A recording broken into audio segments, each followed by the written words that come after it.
नैहर घुमलिए जमुई बजरिया ससुराल लखीसराय है।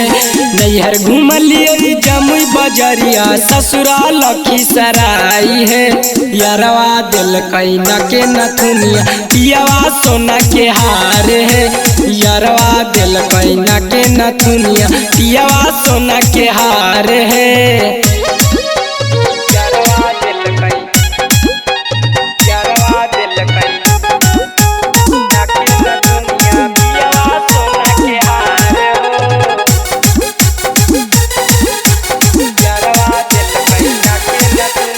फैशन में रहो है पियावा हमर बाड़ी है रंगीन है।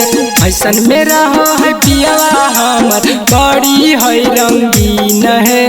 सगरो घुमल के नया नया कपड़ा पहिर है। सगरो घुमल के नया नया कपड़ा पहिर है। सक पूरा घुमाबो है पियावा हमर करबाबो है बड़ी नाम है। सक पूरा घुमाबो है पियावा हमर करबाबो है बड़ी नाम है। यारवा दिल कैना के नथुनिया पियावा झुमका हार है। यारवा दिल कैना के नथुनिया पियावा गला के हार है।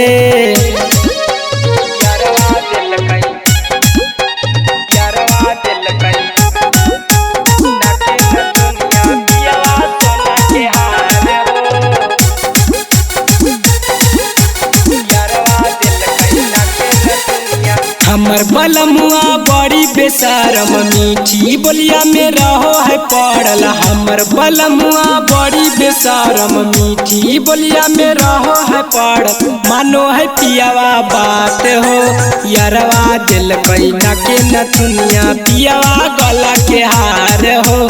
यारवा दिल कैना के नथुनिया पियावा सोना के हार हो। नैहर घुमलिए जमुई बजरिया ससुराल लखीसराय है। नैहर घुमलिए जमुई बजरिया ससुराल लखीसराय है। यारवा दिल कैना के नथुनिया पियावा सोना के हार है। यारवा दिल कैना के नथुनिया पियावा सोना के हार है।